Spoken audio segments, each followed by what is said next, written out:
je me lève, puis je prépare le déjeuner. Des œufs, des toasts, du bacon, du café. J'ai de la misère que le diable à lever mon monde. Les enfants, eux autres, ils partent pour l'école, puis mon mari, ben lui, il s'en va travailler. Mais pas le mien, il est chômeur. Ça fait qu'il reste couché. Là, je travaille toute la journée comme un enragé. Je lave des robes, des gilets, des jupes, des pantalons, des chaussettes, des caleçons, puis des brassières. Tout y passe. Oh, puis il frotte, puis il tape, puis il frotte, puis il rince. Je suis assez écœurée de regarder. J'ai les mains toutes rouges. Je suis écœurée, puis je sac en plus. Puis là, ben, midi arrive, les enfants reviennent de l'école, ils ont l'air bêtes, ils reviennent à la maison en envers, ça mange comme des cochons. L'après-midi, ben, j'étais ça, j'ai ça comme une bonne. Après ça, vous préparez le souper, tout le monde revient, ils ont l'air bêtes, on chicane, puis soir, ben, on regarde la télévision. Ben là, mon petit, là, le soleil, je me lève. je prépare le déjeuner. Ah, toujours la même maudite affaire. Des toasts, des œufs, du bacon. Là, je lève le monde, là, puis Je le mets dehors. puis là, c'est le repos. Je travaille. Midi arrive sans que je ne peux y venir. Puis les enfants sont en maudit parce qu'on ne peut rien préparer pour dîner. Je leur fais des sandwichs au ballonnet. Puis s'ils sont pas contents, ben ils mangeront de la marde.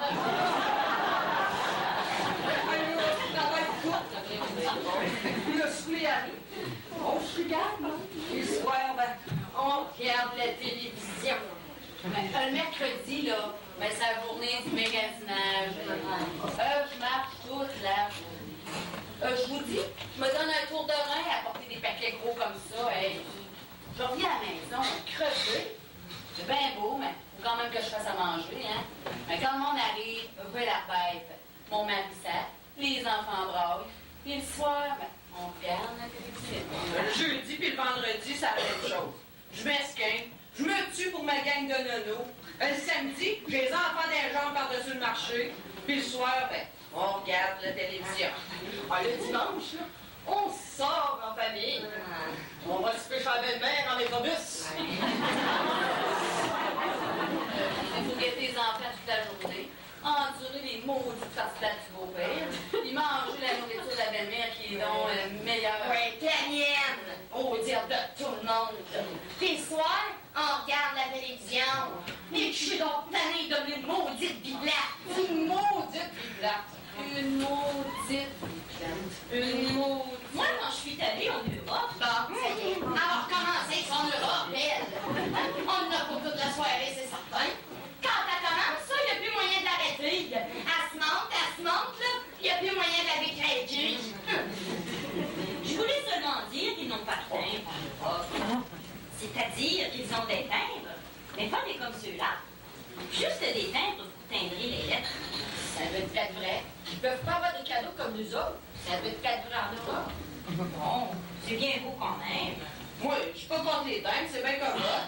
S'il n'y avait pas de timbre, j'attendrais encore après ma patente pour acheter la viande. Je suis contre les concours, par exemple. Pourquoi donc? Ça rend ta vie heureuse? Peut-être, mais ça fait chez les familles qui vivent alentour, par exemple. Mon Dieu, vous êtes donc bien mal embouché, madame Pierre. Regardez, moi, je perds bien, puis je m'en sens pas plus mal. Je parle comme je peux, puis je dis ce que j'ai à dire, c'est tout. Je suis pas allée en Europe, oui. Je suis pas obligée de me porter pour bien parler.